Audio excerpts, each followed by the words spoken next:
Hello everybody, I'm Zenith and welcome back to Diving Into DuckTales, the podcast where Kat Macberrie, Y2Staller, and I talk about DuckTales 2017 and go through each individual episode of the series. Today we're talking about an episode that I think is one of the best episodes of the show to date. I'm not sure what these guys think. We're going to go over that in a little bit. But anyway, before we talk about this episode and say what it's all about, how's it going, Kat? Shark! It's a shark! Actually, I like sharks. We got sharks with freaking laser beams on their freaking heads. About damn time. Yeah, I'm doing good though. Said I'm excited to talk about this episode. I mean, I'm probably not as excited as you are, but I definitely have some things I want to talk about that. I'm so excited. And Eric, how's it going? Apart from the crazy weekend that I've had, I will say it's nice to actually sit down and be able to watch probably what I think the funniest episode of the series so far. This episode is freaking hilarious. Oh, this is a good episode. The episode where we make fun of millennials, even though we're technically millennials ourselves. We're aging millennials. Yeah. Speak for yourself. I'm 33. No, you're not. Oh, you fucking aren't.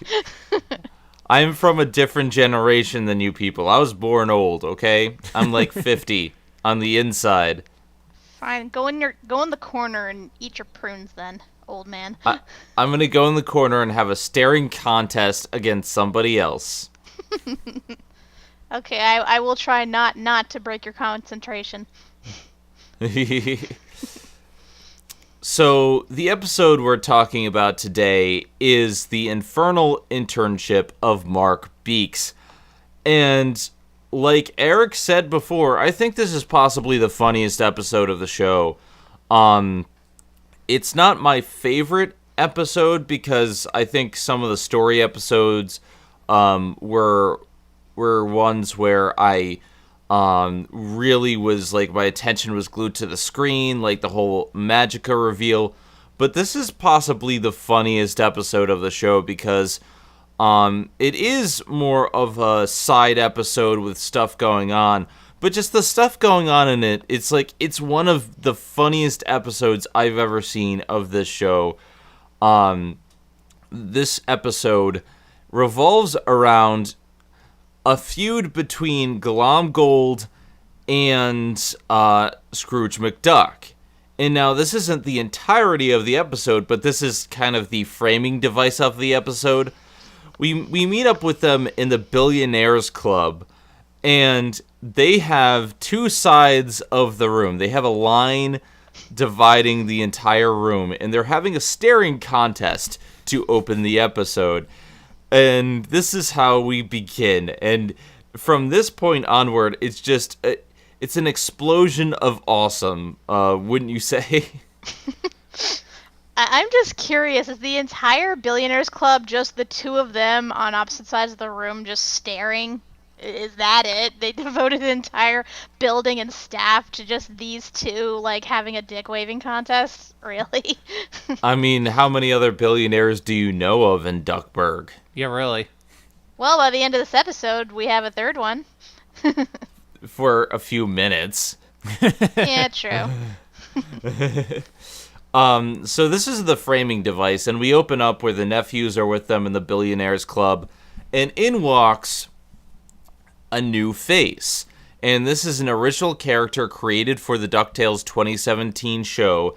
His name is Mark Beaks, and he's supposed to represent, I want to say, like, maybe like a CEO of Apple or something like that, where he's like the fresh-faced new person on the block. He's like Mark Zuckerberg. He walks in, he has all this social media, he has like 15 backup phones, and he starts talking to Scrooge and Glomgold and breaking their concentration. And he's like, you know what, this music sucks, and he puts on a dubstep remix of the Scottish bagpipes they were listening to. I did like that mix. Yeah, I kind of like that mix too. Yeah, I think Mark Beaks is supposed to be like, from what I heard, he's supposed to be like a mixture of, Steve Jobs, Mark Zuckerberg, and actually he's very, very loosely based on a character from the DuckTales comic, John D. Rockerduck. But I say like very loosely because he's supposed to be like an old man, just like Scrooge and Glomgold, and that's pretty much his whole thing, is that he's a mutual antagonist for the both of them. The only thing they really have in common is that he's not a miser like them. He doesn't mind spending money, and he's a little more with the times. That's pretty much the only thing they have in common. And from the moment Mark Beaks walks in, they immediately start hating his guts. Especially the dubstep, because they're old. They don't like newfound technology. And Mark Beaks, after he walks out, they find out that he hates them. Not because they're successful, but because they don't have a presence on social media. It's like, really? Like, why not? Like, you two are billionaires, and it's kind of funny because it very much represents the generational gap of the old generation who worked for everything they got, so now they can, spend their time having a staring contest. They worked for everything. Whereas Mark Beaks just, spends time on social media and wonders what's going on with the previous generation. It's a very on-the-nose social commentary, and it only gets better from here. Yeah, pretty much the entire episode is social commentary, given how they show Mark Beats, like, pretty much, like stuck to his phone. Like, there's never not a moment where he is on his phone doing something, either updating a status, taking a picture, streaming, whatever. And even when his phone gets broken, he immediately takes out a backup one. I think he had 12 phones that entire episode. Yeah, and near the end of the episode, he gets upset because this is my last backup phone. Come on, and everything that happens, he's taking selfies and posting on Facebook and Instagram, and that's how he's starting to build his business. He's just okay, well, social media presence, something happens, that's big investment. So he's the creator of Waddle, which I think is a funny pun. And he's just all right, well, he looks at his phone, he sees how much money is invested in his company, and he's close to be a billionaire, so he's I'm going to be the next billionaire, so he goes on a Segway, and starts to leave. But he runs into Huey and Dewey, and I have to say that this is a great episode for both of these characters. We saw some great things with them in House of the Lucky Gander, but I think this episode really puts them on the forefront, and we get to see how their personalities differ a lot more, especially Dewey, because we don't get to see Dewey a whole lot in the show individually. We see him a lot in group shots and stuff like that, but much like Huey earlier on, he's more relegated to the sidelines, where as Louie usually has a clear personality. He's the con man. We saw Dewey in The Great Dime Chase, but that was his only episode where he got to do stuff. And so here we get to see that both of them are fans of Waddle, and they want to eventually become billionaires, much like Mark Beaks. So they ask to work at his company, and he offers them both an internship, but only one of them can get the job. And the episode is about how each of them approaches this internship. That's the A plot, whereas the B plot is Glomgold and Scrooge plotting to take down Mark Beaks. And I can't decide which plot is better, because both of them are actually really, really good. The B plot with them plotting to take down Mark Beaks also kind of has another plot embedded into it, which is really, really cool. I suppose I'll talk about the B plot first, because there's not as much going on with it. So after their staring contest is interrupted and Glomgold stays up all night planning to destroy Mark Beaks, Scrooge and him convene to figure out, okay, how are we going to take him down? Glomgold makes this elaborate, like, slideshow plan that takes hours to explain, and before he even explains it, he makes this huge villain declaration where Scrooge is just falling asleep. It is amazing because, like, he goes through this entire thing, like, what he would do to Scrooge, and he's just like, man, I might not just be... I'm just not used to all this evil planning stuff, man, Glomgold. And, you know, it's really funny because you see Scrooge in on this plan, like, on a side that he's usually not a part of. I like the joke where Scrooge is the only one to figure out how to turn off the dubstep. Glomgold is so old that he doesn't understand that the on button can also be the off button. To be fair, like, with certain devices, you don't exactly figure it out right away. But yeah, like, this entire sequence, just them planning stuff together, it has so many great jokes. And Glomgold's plan is just brilliant. Kat, tell the viewers about the plan. Let's see, Glomgold's plan. He invites Mark Beaks onto a yacht to celebrate, like, the Billionaires Club or whatever, but nobody shows up. So, assuming he's devastated by this realization, he goes and drowns himself in food at the buffet. But then, just as he's busy doing that, suddenly the boat goes off and falls into a volcano. And he heats up so much he jumps in the nearby pool, which happens to be filled with sharks.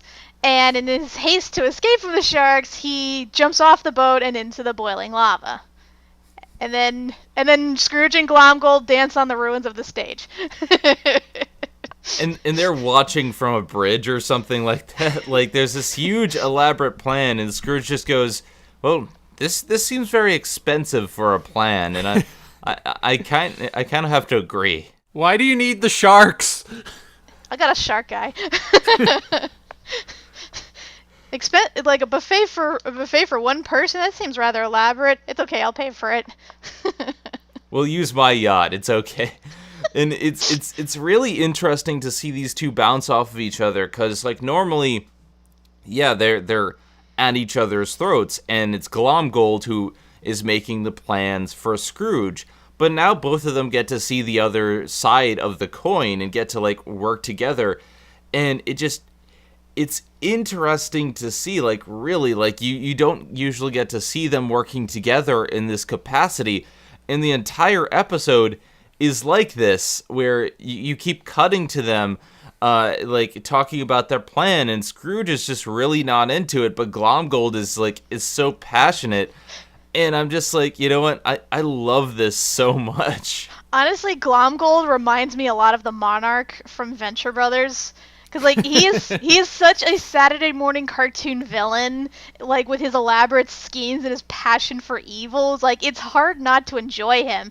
And I gotta admit, up to this point, I really didn't think much of Glomgold, because, like I said, based on what I saw in the original and in this so far, I thought he was just a more evil version of Scrooge. But in this one, like, he was such a delight. He was clearly the highlight of this episode. And of course he has to throw in an evil laugh for the sake of having an evil laugh. And the best part of the whole thing is I think he initially wasn't even going to go through with the plan. It was just another part of another elaborate scheme in order for him to trap Scrooge, and that didn't even work out.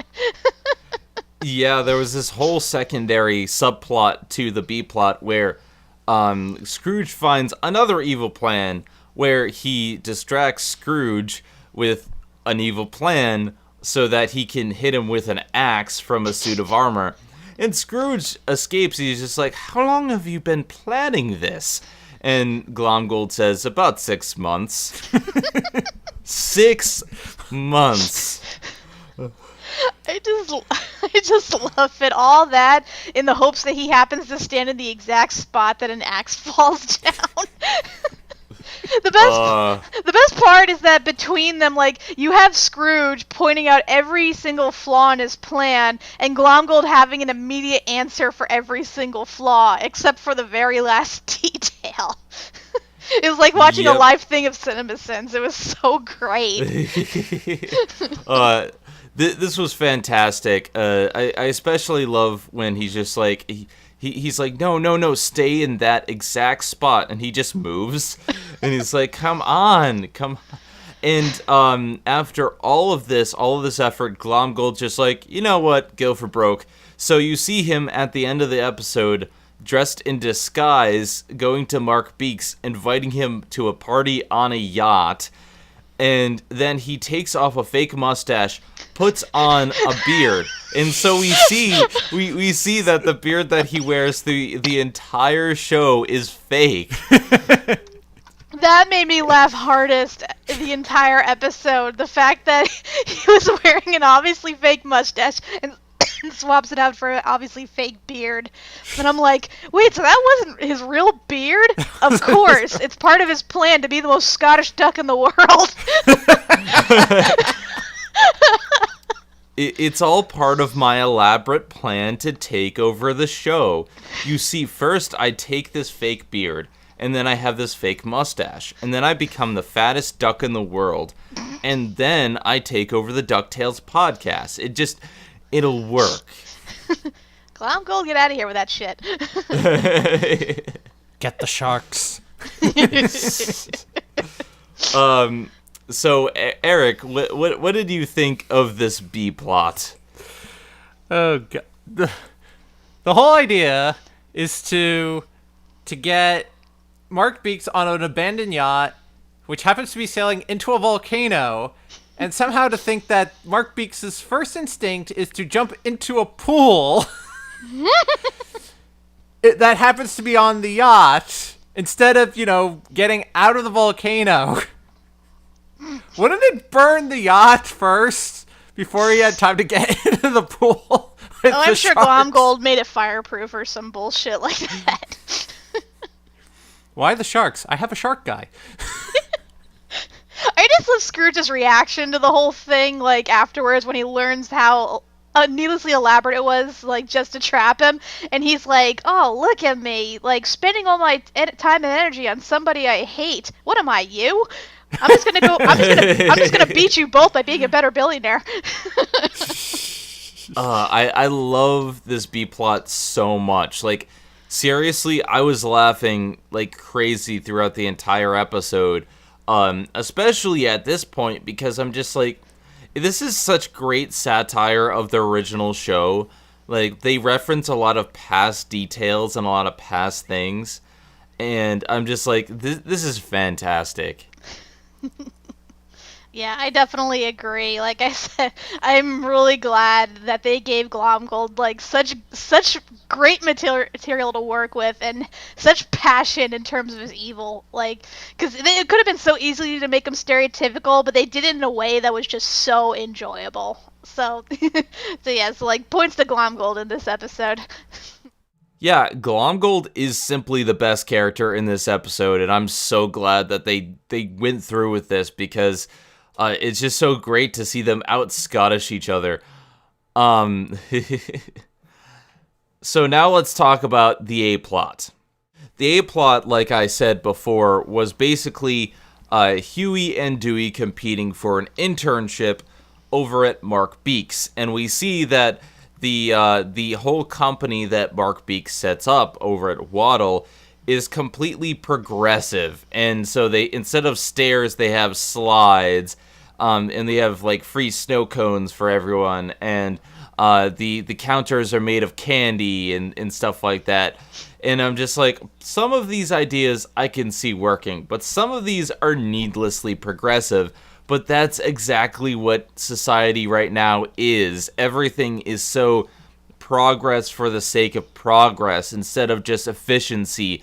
And I love that. I love that Dewey gets a mysterious briefcase just for looking looking mysterious. Like, what's in it? Business secrets? I don't know. Hey, everyone's got to have a briefcase if you're going to work in an office. Doesn't matter what's in there. And so they're basically showing off their different personalities. Huey is much more suited for this type of work. He makes a checklist on his tablet about everything he needs to do today, and he does it. Whereas Dewey just looks like he's working and doesn't really do anything. He's like chilling on his phone, talking to somebody else, and he gets pizza for everyone. So everyone loves Dewey, even though he's not actually doing work. And it's really a nice competition between them, where you see Huey is much more serious, but Dewey really wants it, and he's able to go out and go do things in a different manner, and you see their different mindsets at work, and I like that. Yeah, I gotta say I was kind of pissed off at Dewey though, because he doesn't necessarily want this job. He just thinks it's the fast lane for him to becoming rich. Whereas, Huey, he puts in all this time and effort. He has a natural affinity for organization and has a good work ethic. And even though he clearly is suited to this job and should be the one that gets it right off the bat, Dewey's just like, oh, you want this? Well, then I guess I want it too, because it'll make me rich. And I'm like, ugh, fucker. Really? You can't let your brother have this one thing? Come on. It's obvious you suck at this job. Just besides the whole thing with the pizza. I mean, come on. You gotta be that big of a jerk? Ugh. Although I thought it was kind of funny when he gave Mark Beaks his coffee at the wrong time, and Huey shows in, he's just like, here, your 3:15 coffee right at 3:15, and Mark Beaks gets upset at Dewey because he brought it at the wrong time, and I'm just like, that is so how what would happen in an internship. You have to do things exactly when they want you to. Again, great satire of what it's like working in a business, and what CEOs can do whatever they want with no consequences. There's some really great commentary in every bit of this episode. I suppose right now we should talk about Mark Beaks himself. Eric, would you like to introduce us to what Mark Beaks is all about? Mark Beaks is kind of, as what we've stated before, he's like a cross between Mark Zuckerberg and Steve Jobs. He's the young billionaire who's all forward thinking and progressive and stuff like that, very tech savvy, and we see that throughout the entire episode. But there's this, the other part of the A plot that we didn't mention is with Mark Beaks, in that he has this secret project called Project Tada. It's this big super secret project that he's working on that that's gonna revolutionize the industry of whatever industry he's in. So it's everything you think it is and nothing you think it is, or something like that. Exactly. Yeah, we don't actually learn what it is that Waddle does, and I love that. So at the same time, there's this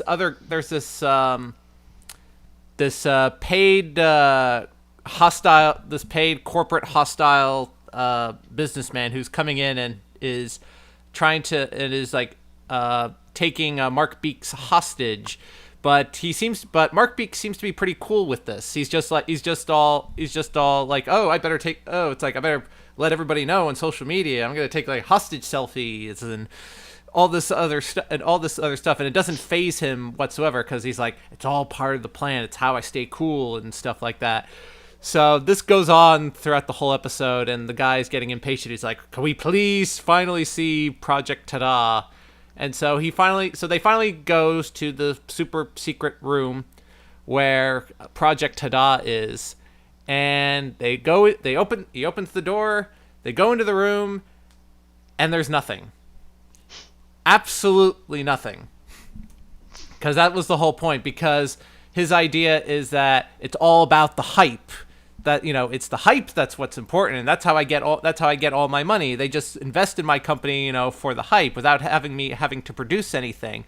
Which to me, I kind of feel like is kind of similar to what happened in the South Park episode "Go Fuck Yourself," where Eric Cartman takes the rights to use the name Washington Redskins and basically builds this fake company around it. It's all they gets all the money just from building up hype, all about what a company is portraying themselves to do, as opposed to actually producing something. So that's what it kind of felt like. It kind of felt like they kind of took that from that South Park episode, It's not entirely from the South Park episode. This is actually stuff that happens in real life. I mean, it's possible. Well, that too. That's the whole point. Yeah, it is possible they took inspiration from South Park, but like you see a lot of these bubble economies where people invest in Google, or I think when like Instagram first came out, or like there was a bunch of new Bitcoin. Bitcoin is probably a perfect example. When Bitcoin was first introduced, everyone was investing because it was supposed to be this new big thing that was going to take the world by storm. But Bitcoin isn't here anymore because it was nothing. People invest in things because of hype.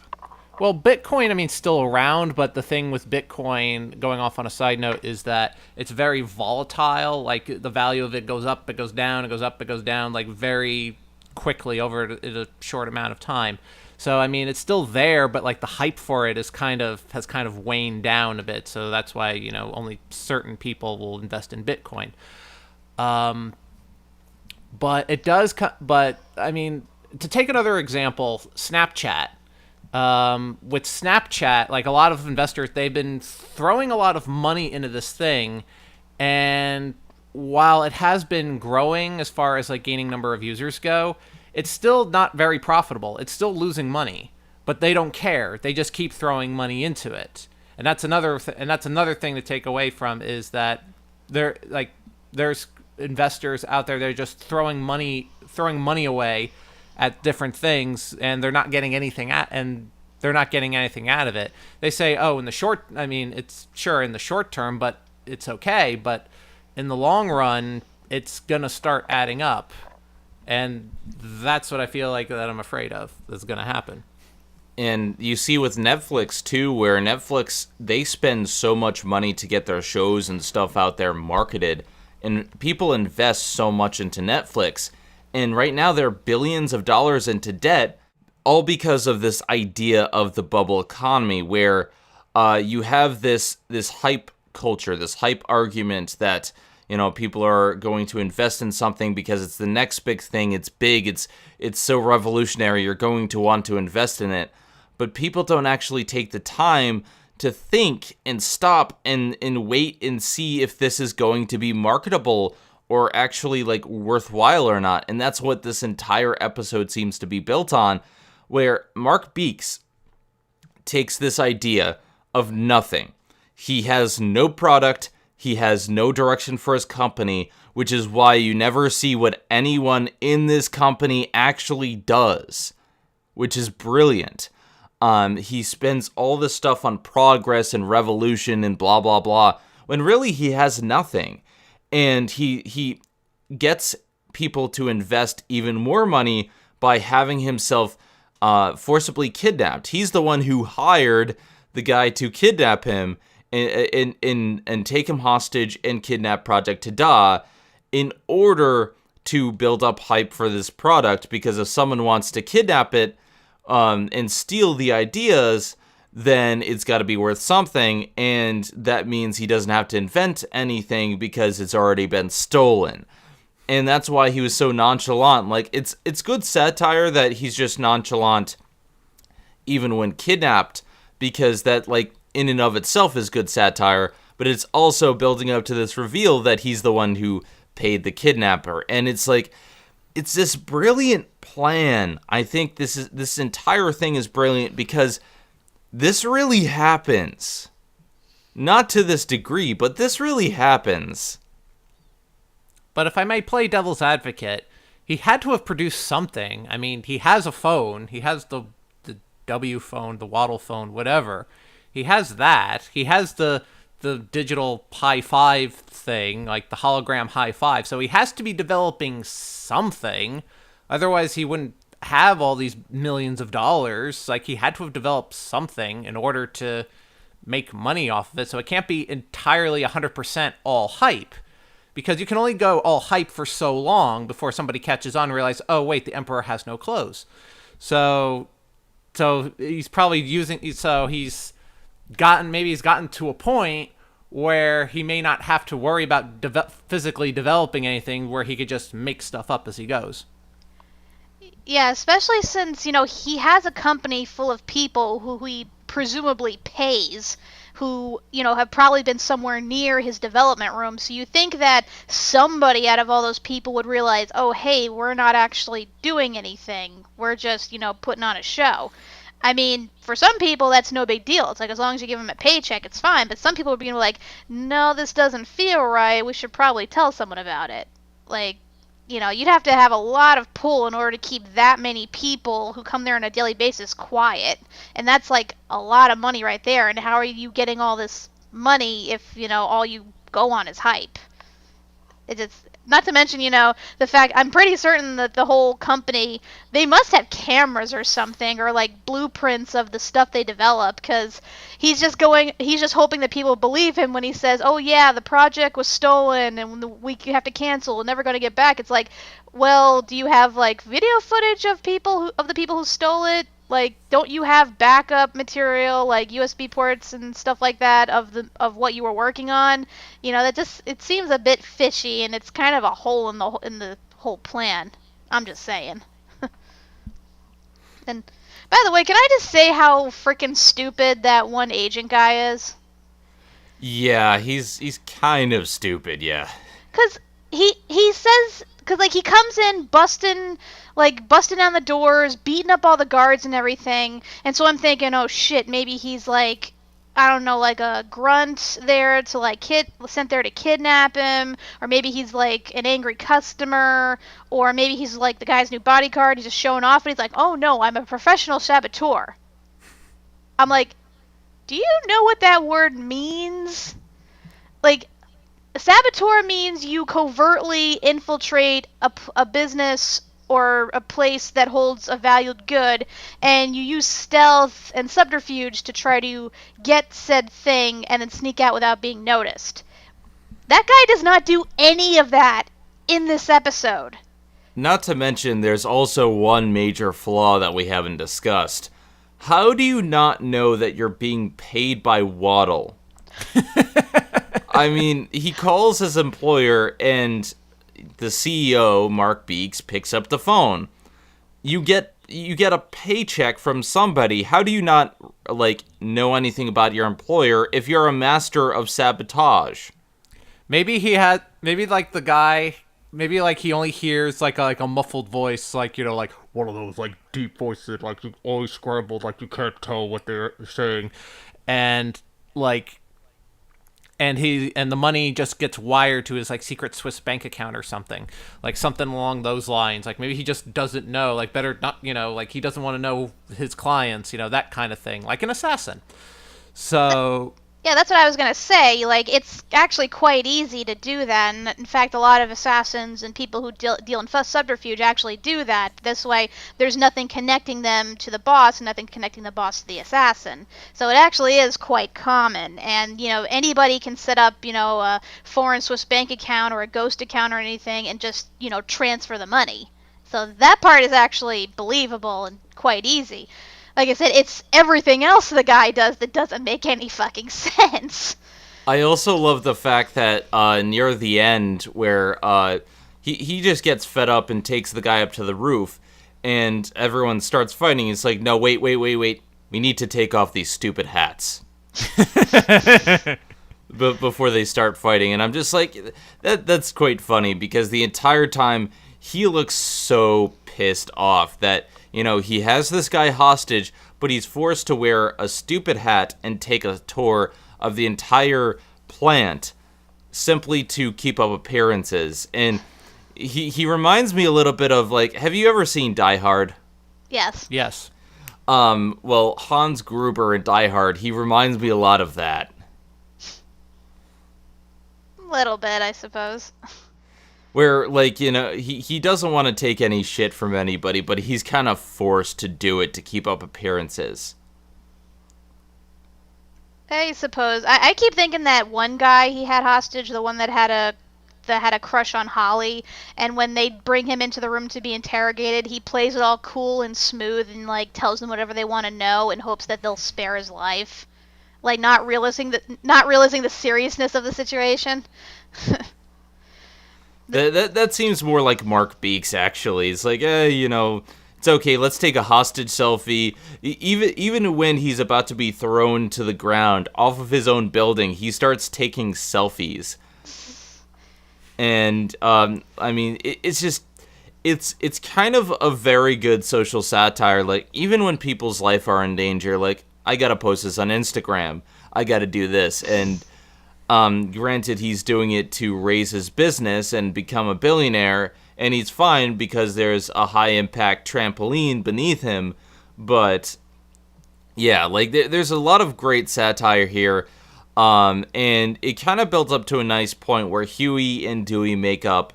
And they're just like, you know what, Dewey, you go be you. And so he goes and uses the briefcase to distract the assassin. So here's what happens.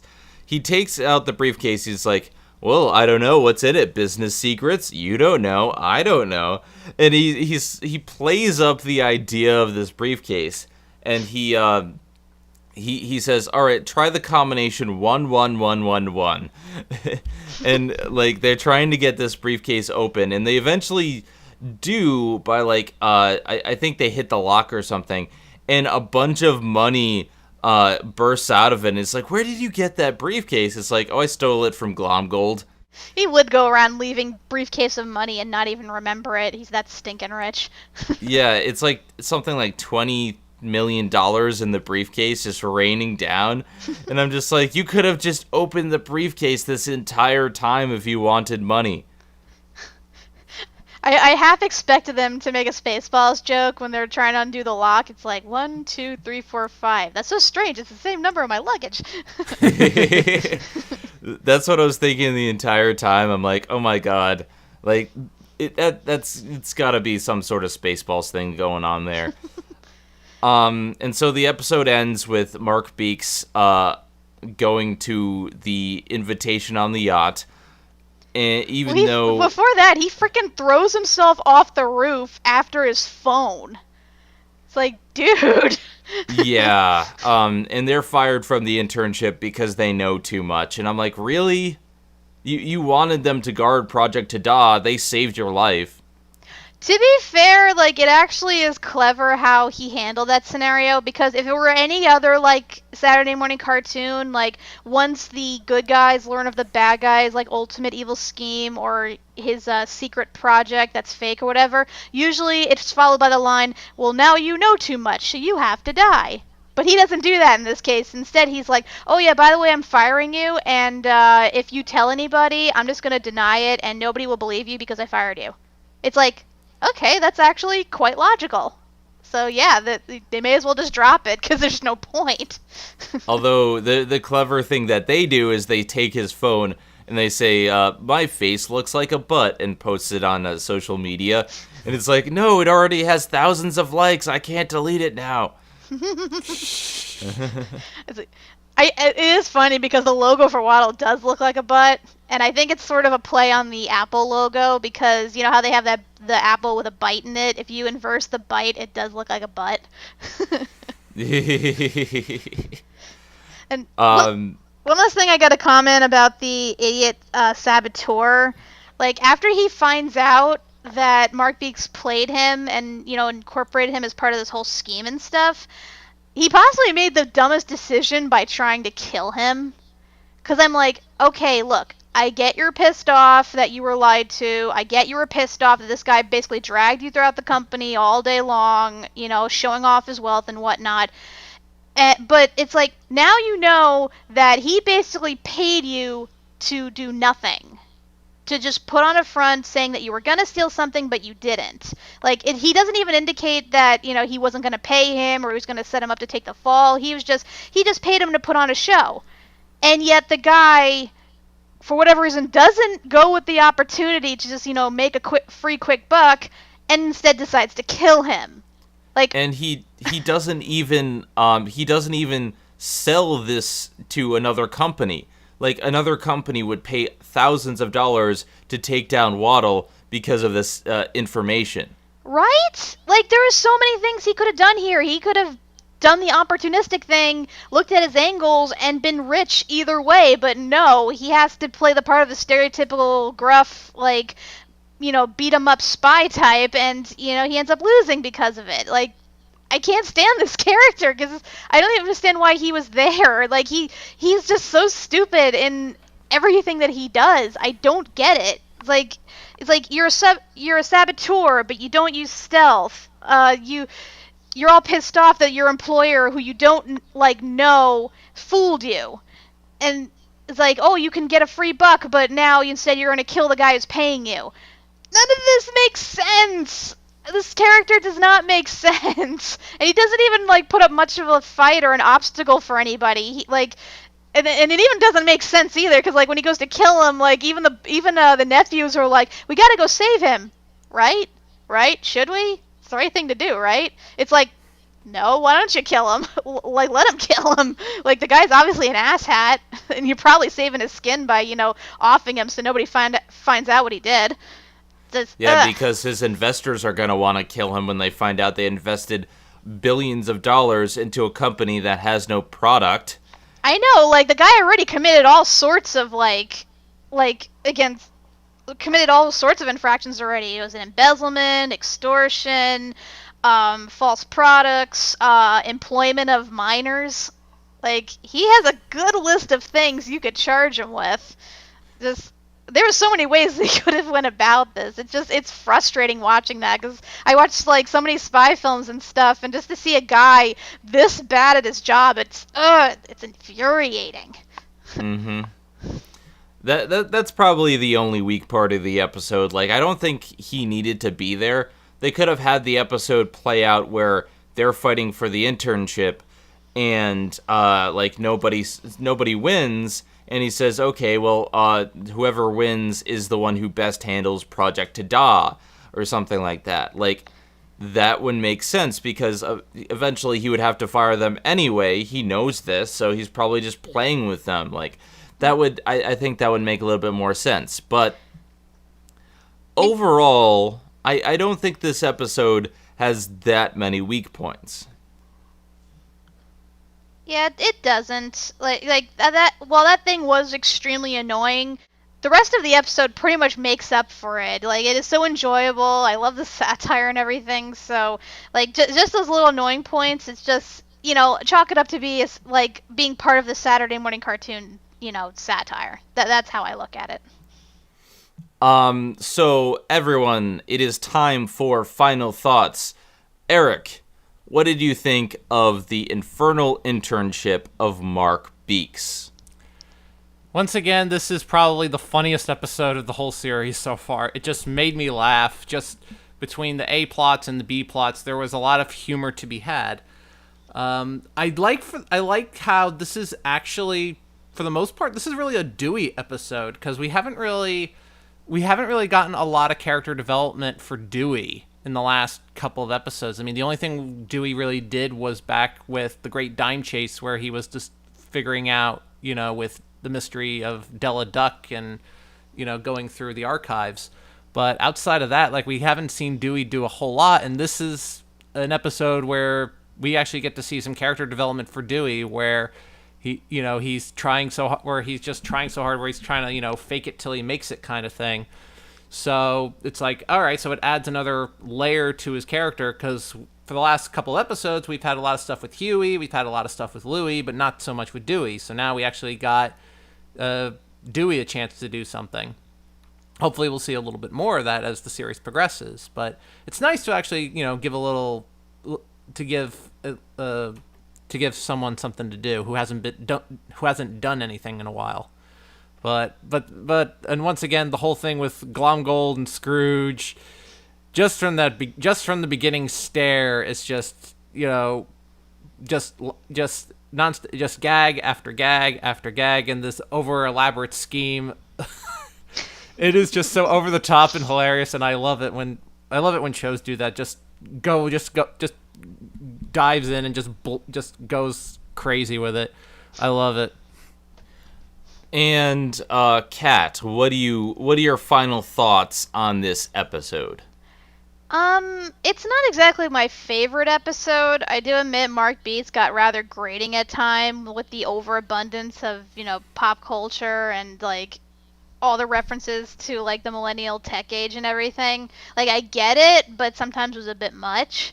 But in terms of everything else, like aside from the obvious thing with the saboteur, I like seeing Dewey and Huey like going like competing with each other, getting a feel for their personalities and how they do things. I actually think there was some nice lessons to be learned along with their story arc. Particularly the one that you can, no matter how hard you work, you're always going to get screwed over from somebody who just improvises their way through life, which tends to happen. And like you said, the stuff with Scrooge and Glomgold, like, it was just brilliant. I just love the over-the-top evilness and the elaborate planning and the back-and-forth commentary. Like, it was just so freaking enjoyable. Like, I mean, ultimately nothing really happened in this episode when you think about it, because, I mean, they didn't go anywhere. They didn't really unveil any, like, major mysteries or anything aside from, the whole project not being fake, but it's not like anything really results from that. So ultimately the episode doesn't really go anywhere, but it's still fun nonetheless. So yeah, I definitely do like this episode. I'm actually wondering now who's the bigger jackass, Mark Beaks or Gladstone Gander. I would like to see like an asshole like competition between them just to see who is possibly worse. 'Cause at this point it's kind of a tie. I have to agree, like, this is definitely a filler episode, and I think this is the first filler episode that we've had, that doesn't really advance the plot. Like, you could say the House of the Lucky Gander was possibly filler, but it did advance some plots, and you could possibly say that the Beagle Birthday Massacre is a little bit filler, but then there's the ending. So, this appears to be the first truly filler episode of the show up until this point. At the same time, I think this is one of my favorite episodes. It's not the most story heavy plot episode, and I do kind of prefer the plot episodes a little bit more, but it's just so funny. It's a joke a minute. Like, the writing here is on point. It's great satire, but it doesn't just poke fun at one generation, and I think that's the thing I like about it. It's not just about how Glomgold and Scrooge are old and, outdated and need to get with the times, and it's not just about how millennials are killing every industry and how, like, there's problems here. It pokes fun at both sides, and that's why I like it. The A-plot and B-plot work so well together, and that's the whole point.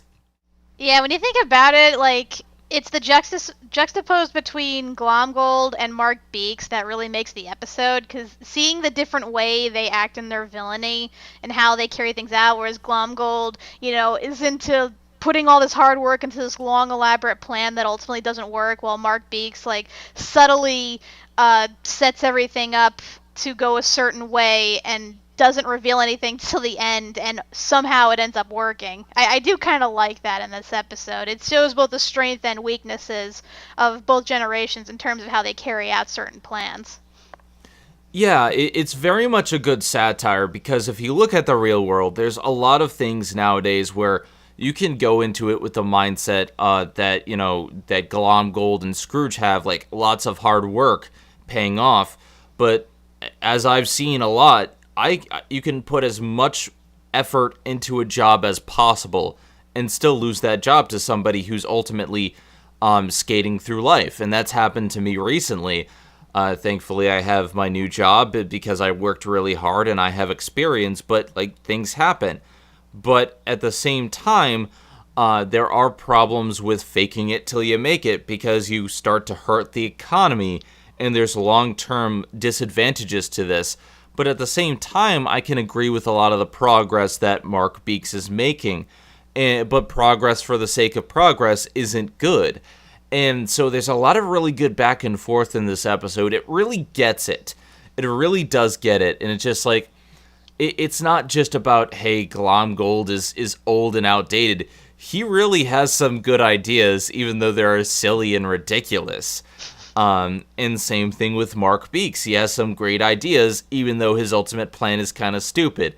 So there's really a lot of good give and take in this episode, and I like it for that. And I think that's what this show really is all about in the long run. It does a great job of juxtaposing the old with the new, and when it's on point, as we've seen through most of the episodes, it really works. When it's showcasing the flaws of the past and the flaws of the future, while still showing how the present is actually still pretty good. And I think that's what works about the show.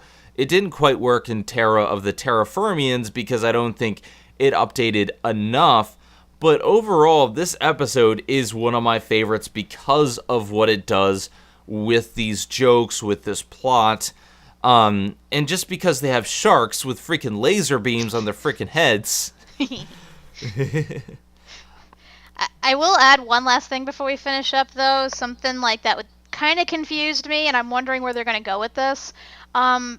So Mark Beaks, I believe, is supposed to be one of the new villains, per se, but based on how his, like, actions and everything throughout the episode, he's coming off more as neutral, you know, the type that, you know, more serve their own self-interest and doesn't particularly do anything, like, evil or, you know, harmful in anybody.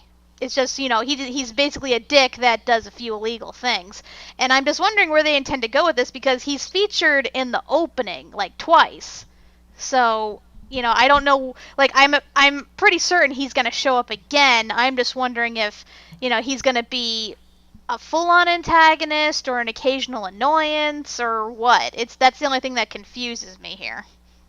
He kind of reminds me of the Beagle Boys, like a minor annoyance. I was kind of half expecting him to just, you know, go to the yacht and die in the volcano, but, I mean, we don't see that, so he's probably going to come back. The Beagle Boys are way more villainous than him, because they actively try to break into Scrooge's mansion and steal his shit, and then when they don't get their way, they actually hurt people. So they're actually doing evil, villainous things, but it's not Mark Beaks. You know, it's not like he's hiring goons to go beat up people or anything. Like, he's just, you know, embezzling people out of their money, and yeah, that's a shitty, evil thing to do, but it's not of that scale, and it's not like he's particularly targeting the McDuck family or anything like that. That's the only thing that confuses me. I'm just, because I guess because he's one of, like, the only original characters they've made for the show, but I just wondering where they intend to go with it and whether or not he's going to become a full-on antagonist. That's the only thing that I'm wondering about.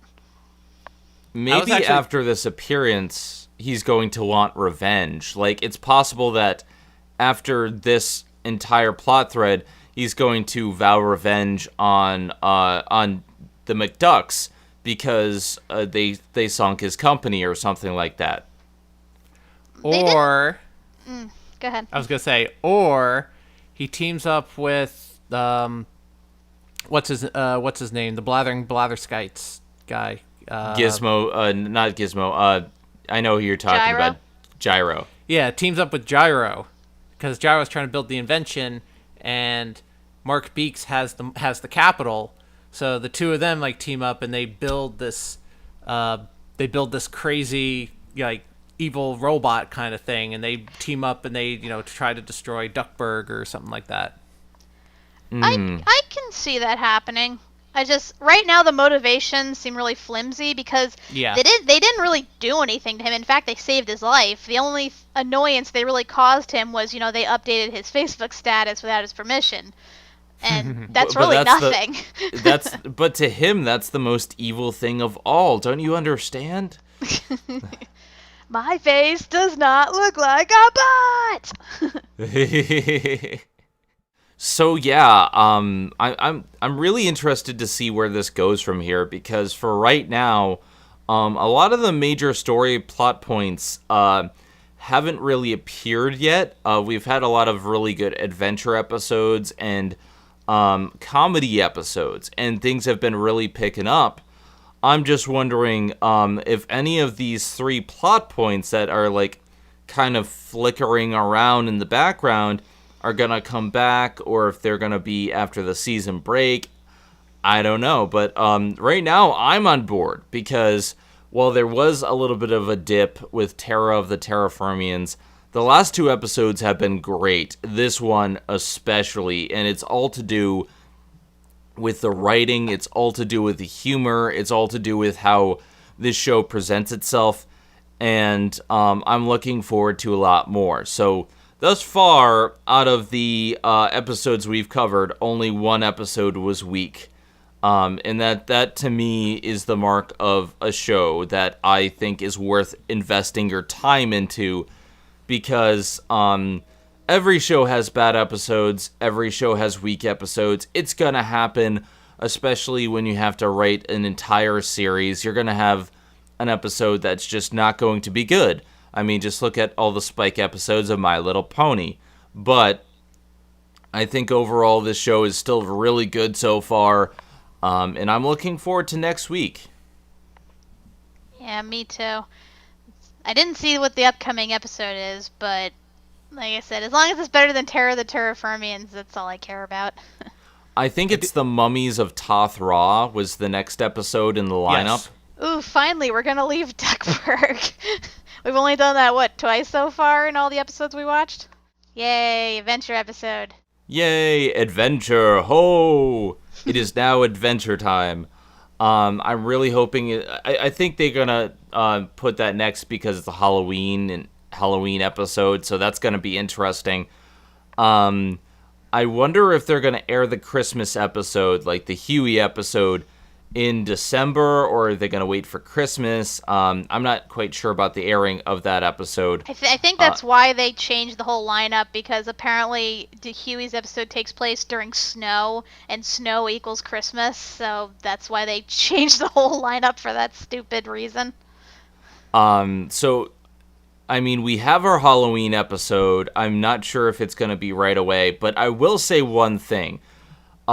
Disney XD On Demand needs to get, up to date, because I went to watch the episode, all the previous episodes we watched on demand on Disney XD. Guess what was not there? The Infernal Internship of Mark Beaks. I don't know why. We have all the previous episodes available there. They may have not have had time to post it yet.